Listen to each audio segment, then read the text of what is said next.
नमस्कार, आप देख रहे हैं खबर इंडिया न्यूज़ 30। मैं हूं आपके साथ विनोद कुमार।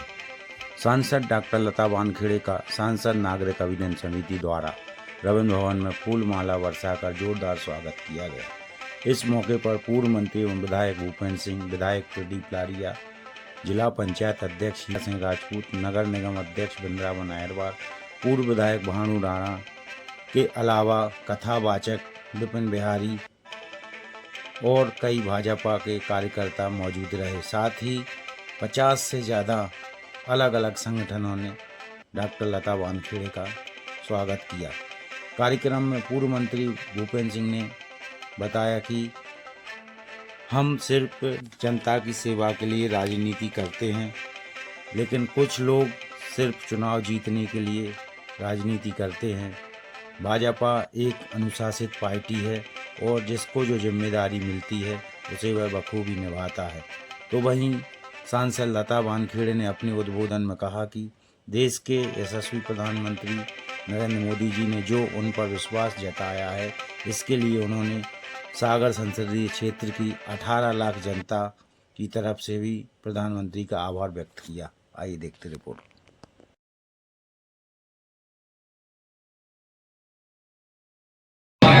आपसे अनुरोध है, कृपया मंच पर आ जाएं। सम्मानीय श्री भानु राणा जी, सम्मानीय सांसद डॉक्टर लता वानखेड़े जी पधार चुके हैं। जोरदार तालियों से उनका अभिनंदन करें, स्वागत करें और स्वस्ति वाचन के लिए हमारे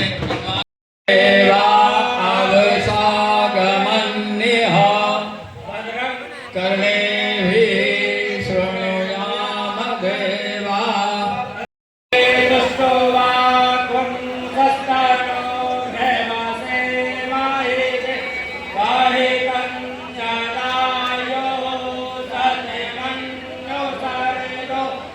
श्री गणेश जी भगवान की जय। और हमारे बीच नरियावली क्षेत्र के सम्मानीय विधायक श्री प्रदीप लारिया जी पधार चुके हैं। उनसे अनुरोध है कृपया मंच पर विराजमान हो। मंच पर हमारे रस्तु भोवादि रस्तु धनधान्य समृद्धि रस्तु ऐश्वर्य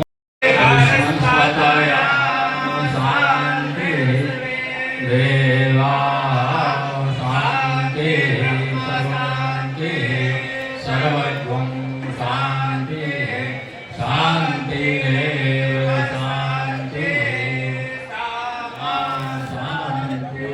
लोकसभा क्षेत्र को मिल रहा है।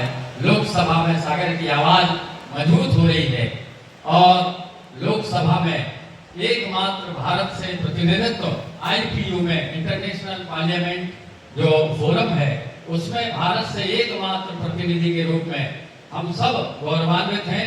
डॉक्टर श्रीमती लता वानखेड़े जी को जोरदार तालियों से उनका हम नागरिक अभिनंदन कर रहे हैं, का स्वागत कर रहे हैं। और मैं सम्मान की श्रृंखला में रेखा राजपूत जी और सलाहकारी मैडम को बुलाना चाहूंगा कि वो पुष्पमाला से सम्मान करें। मैं पुष्पमाला से सम्मान करें।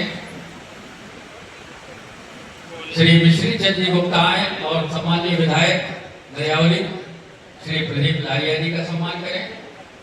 श्री सिंथित बड़ेली जी आए और सम्मानीय जिलाध्यक्ष भाजपा श्री श्याम तिवारी जी का सम्मान करें।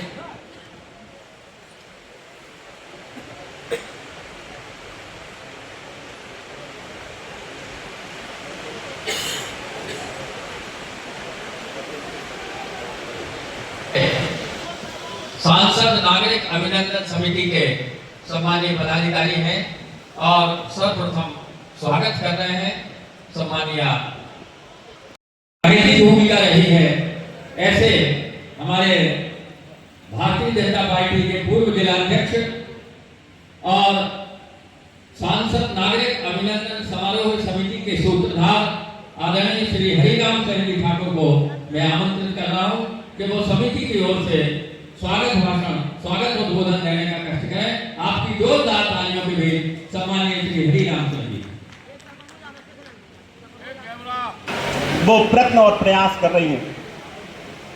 हमें इस बात की प्रसन्नता है IPU जो आतंकवाद के खिलाफ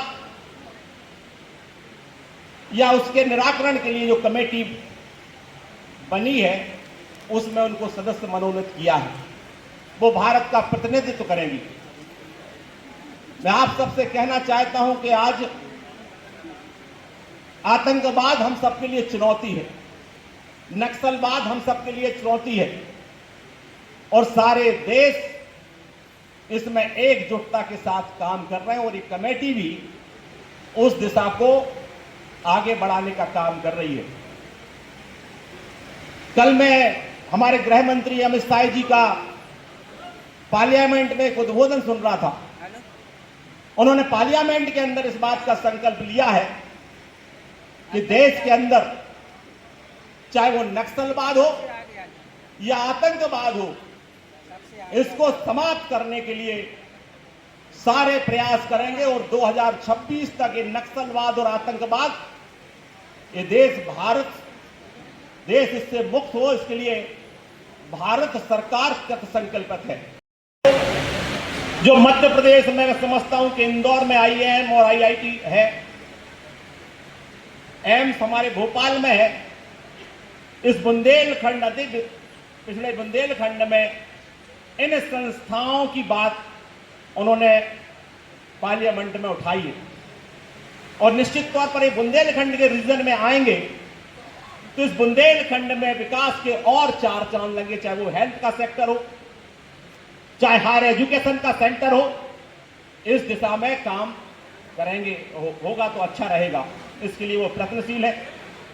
मैं उनका बहुत अभिनंदन करना चाहता हूं कि लगातार विकास के काम, और जब हम लोग जो 20 साल की राजनीति में जो काम नहीं कर पाए वो 6 महीने की राजनीति में लता जी ने उस काम को किया है। जो मिश्रा जी, श्री धीरेन्द्र पाठक जी, हमारे नामदेव जी और सभी मंच पर विराजमान हमारे शैलेंद्र श्रीवास्तव जी से लेके सभी समाजों के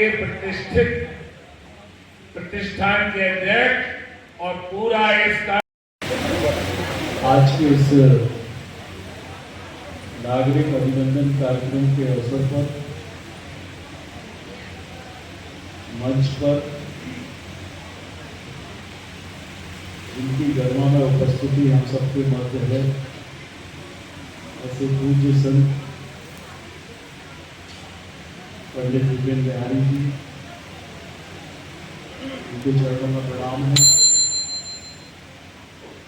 आज जिनका हम सब सम्मान कर रहे हैं, हमारे सागर की लोकप्रिय सांसद आदरणीय बहन लता वानखेड़े जी, मंच पर उपस्थित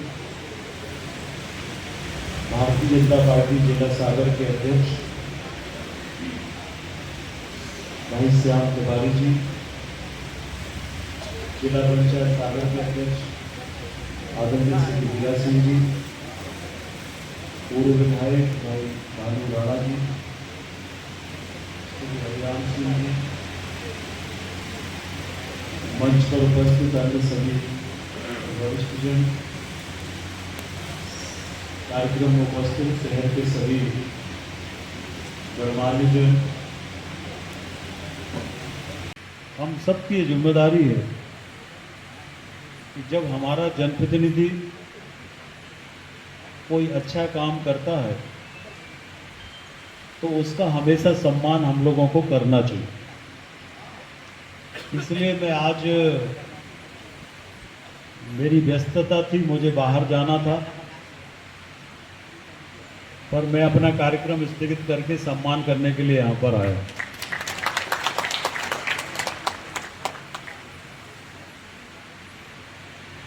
हम लोग जिस पार्टी के कार्यकर्ता हैं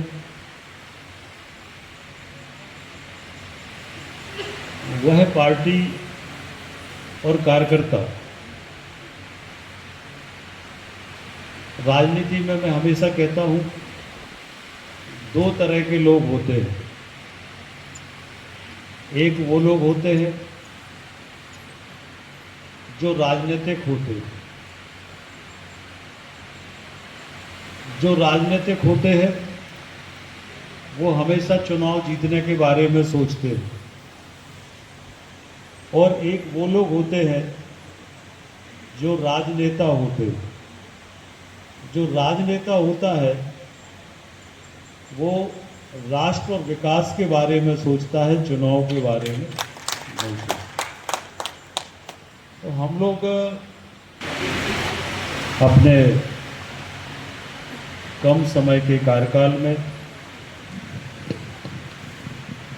जो सागर के हमारे लोकसभा क्षेत्र के विकास के लिए प्रयास किए हैं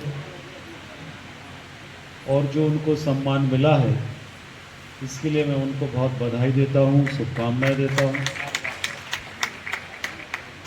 और जब हमारे जनप्रतिनिधि का सम्मान होता है तो यह हमारे जनप्रतिनिधि का तो सम्मान होता ही है। सरपंच संघ की वो मध्य प्रदेश की अध्यक्ष बनी। मध्य प्रदेश भारतीय जनता पार्टी महिला मोर्चा के अध्यक्ष के रूप में, हमारा जो महिला आयोग है उसके अध्यक्ष के रूप में, हमारे जनप्रतिनिधि में प्रतिभा हो तो उसका लाभ हमारे क्षेत्र को विकास में मिलता है। हम सब इस बात को जानते हैं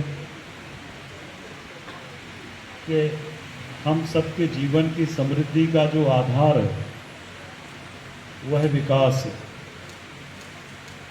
और विकास से ही जीवन में समृद्धि आती है। इसलिए जितना हमारा जनप्रतिनिधि सक्षम होता है, जितना प्रतिभावान होता है, उसका लाभ विकास में मिलता है। और लता जी को मैं बहुत लंबे समय से जानता हूँ। हम लोगों ने पार्टी के काम की शुरुआत लगभग साथ में की और शुरू से जो उनमें प्रतिभा थी, उस प्रतिभा का ही परिणाम है कि आज वो इस शिखर पर पहुंची है। अभी मुझे 4 तारीख को विदेश जाना है, ताशकंद जाना है। आईपीओ में तो मेरा सिलेक्शन हुआ है, तो उसकी थोड़ी जानकारी लेने के लिए जब मैं ऑफिस में गई तो मुझे पता चला कि मेरा नाम भारत के यशस्वी प्रधानमंत्री माननीय नरेंद्र मोदी जी ने घोषित किया है। तो मुझे और भी ज़्यादा ऐसा लगा कि मतलब उनकी इतनी नज़र है, मतलब किसको कहाँ कौन सा दायित्व देना चाहिए। इससे पहले भी मैं UNDP संयुक्त राष्ट्र संघ की एक कॉन्फ्रेंस में भारत का प्रतिनिधित्व कर चुकी हूँ एज ए सरपंच। मैं UNDP की कॉन्फ्रेंस में अपना एक प्रतिनिधित्व कर चुकी हूँ। तो शायद मुझे लगता है मेरे उन्हीं अनुभवों को देखते हुए मुझे वहाँ पर भेजा है। और मैं सबसे ज़्यादा समझती हूँ कि मेरे लोकसभा के 18 लाख लोगों के आशीर्वाद से मुझे वहाँ वो स्थान मिला है। ये बहुत बड़ी जिम्मेदारी है और ये जिम्मेदारी मैं जब निभाऊंगी तो मुझे लगता है मेरे पीछे आप सबका आशीर्वाद रहेगा। मुझे अभी 4 से 10 तक वहाँ पर रहना है और आतंकवाद के खिलाफ जो आतंकवाद के लिए जो सुझाव हैं, आतंकवाद को देश से 186 देशों के लोग वहाँ पर आएंगे। हर देश के एक सांसद वहाँ पर आएंगे और उन सबके बीच में हम सबकी चर्चा होगी और भारत आतंकवाद को निपटने के लिए क्या योजना बना रहा है वो सारे सुझाव मुझे वहाँ पर रखने पड़ेंगे। ये सारा वहाँ पर काम रहेगा। लेकिन मैं समझती हूँ आप लोगों ने उस चीज़ को समझा और आज मुझे इस तरह से मुझे मेरा सम्मान किया, उसके लिए मैं पुनः बहुत बहुत आभार व्यक्त करना चाहती हूँ, बहुत बहुत धन्यवाद ज्ञापित करना चाहती हूँ। और मैं तो केवल अपने क्षेत्र की जनता के लिए, मेरा तो प्रयास यही रहता है, मेरा तो संकल्प है कि मैं अपने क्षेत्र के जनता विकास के लिए काम करूं और अपनी जनता की बेहतरी कायम हो ऐसे मैं काम करूं। हमेशा मेरा निरंतर यही प्रयास रहा है और मैं करती रहती हूँ। सांसद बनने के बाद मुझे सबसे पहले लगा कि शिक्षा ही एक ऐसा क्षेत्र है जो क्षेत्र का और समाज का और हमारे बच्चों का विकास कर सकता है। इसलिए मैंने शिक्षा के क्षेत्र में अद्वितीय और ऐतिहासिक पहल करते हुए और माननीय मंत्री शिक्षा मंत्री जी से बहुत सारी हमारे क्षेत्र में IIT, IIM, NIT इस तरह की और हमारी यूनिवर्सिटी में और ज़्यादा उसको समृद्ध और उन्नत करने की बहुत सारी मांगें रखी है। तो मुझे लगता है कि बहुत जल्दी हमारी वो मांगें पूरी हो जाएगी। साथ ही स्वास्थ्य के क्षेत्र में हमारे क्षेत्र में एक एम्स जरूर हो, ऐसी मेरी इच्छा थी, मेरा ऐसा प्रयास था। लेकिन उन्होंने कहा कि एम्स के ही तरह PIG होता है वो हम आपको देंगे, उसी तरह होता है, उसी तरह से होता है। हम जो अभिनंदन कर रहे हैं हमारे बीच में नागरिक अभिनंदन किया है, क्या कहते हैं आप? मैं बहुत अभिभूत हूँ कि आज मेरे संसदीय क्षेत्र के लोगों ने मेरा इतना आत्मिक अभिनंदन किया है। और नागरिक अभिनंदन तो विशेष विषय को लेकर उन्होंने किया है कि मेरा अभी IPU इंटर पार्लियामेंट यूनियन में सिलेक्शन हुआ है और मैं 4 तारीख को विदेश जा रही हूँ काश्मीर। इसमें आतंकवाद के विरुद्ध चरमपंथ ऐसा विषय है, उस पर मुझे बातचीत करना है और उसी को लेकर आज इतना हमने हमारा अभिनंदन किया है। मैं सभी अभिनंदनकर्ताओं का माननीय हमारे भाई साहब की अध्यक्षता में ये पूरा कार्यक्रम हुआ, राम सिंह जी और उनकी पूरी टीम का बहुत आभार व्यक्त करना चाहती हूँ, बहुत कृतज्ञता ज्ञापित करना चाहती हूँ जिन्होंने इस विषय को समझा और मेरा आज यहाँ पर अभी तक के कार्यकाल में कोई विशेष उपलब्धि सागर लोकसभा के लिए? अभी देखिए ऐसा है कि मैंने सबसे पहले तो हमारा जो दरियाबंदी का डिपो जो है वो ट्रांसफ़र हो रहा था यहाँ से सतना, उसको रुकाने का जो प्रयास था उसमें हम सफल हो पाए। और बीना की रिंग रोड उसके लिए हमारा निरंतर प्रयास था क्योंकि बीना में बहुत परेशानी थी, सारी गाड़ियाँ अंदर सिटी से जाती थी, तो वो रिंग रोड हमारा स्वीकृत हो गया है और बहुत जल्दी हमारा हमने माननीय मनसुख मंडाविया जिसे हमारे क्षेत्र में एक बहुत बड़ा आधुनिक ओलंपिक ग्राउंड इस ग्राउंड का मैंने जो मांग की है वो मेरी कल ही मंत्री जी से बात हुई, बहुत जल्दी वो हमको मिलने वाला है। साथ ही हमने निरंतर रेल की मांगें हम करते आ रहे हैं। हमारी अब एक सूत्रीय मांगे कि हमारे यहाँ वंदे भारत ट्रेन चलाई जाए, उसकी भी हमारे मंत्री जी अभी इस बजट में शायद शामिल करने वाले हैं। और हमारी सबसे पहली मांग होती है हमने जो की थी वो थी हमें यहाँ से नागपुर ट्रेन चाहिए, तो वो हमारी स्वीकृत हो गई है। उसका DPR तैयार हो रहा है, बहुत जल्दी इसका काम शुरू हो जाएगा यहाँ से नरसिंहपुर, छिंदवाड़ा, नागपुर। तो ये हमारी अभी उपलब्धि है। साथ में हमने इस सत्र में जो मांगे ये उसके हमें पत्र आ गए हैं कि इसका भी बहुत जल्दी सर्वे करके हमें कुछ ना कुछ तो हम लेके आएंगे IIT और या फिर NIT या इस तरीके से एक ना एक संस्थान हम अपने सागर में अपने कार्यकाल में लेकर ही आएंगे, ये हमारा संकल्प है। जी आज नागरिक अभिनंदन हुआ है, यहाँ की जनता को आपने जिनने आपको चुना है, क्या कहती है इनके बारे में? इसमें यही कहती हूँ कि मेरी जो ताकत है वो आप सबकी आशाएं हैं। आपने मेरे प्रति जो आशाएं लगाई हैं वो मेरी ताकत है और आपका समर्थन मेरी ऊर्जा है। आप इसी तरह मुझे समर्थन देते रहेंगे, आशीर्वाद देते रहेंगे, सुझाव देते रहेंगे, तो निश्चित ही मैं इस क्षेत्र का विकास करने में सफल हूँ। पिछले जो भी सांसद रहे कार्यकाल शून्य रहा है, कोई विशेष उपलब्धि नहीं रही, आपके कार्यकाल को कैसे याद रखा है राकेश साहब की जनता? अपने तरीके से करते हैं, सबकी अपनी अपनी कार्य करने की शैली होती है और सबने अपने तरीके से काम करके सागर को कुछ ना कुछ दिया है। शुक्रिया।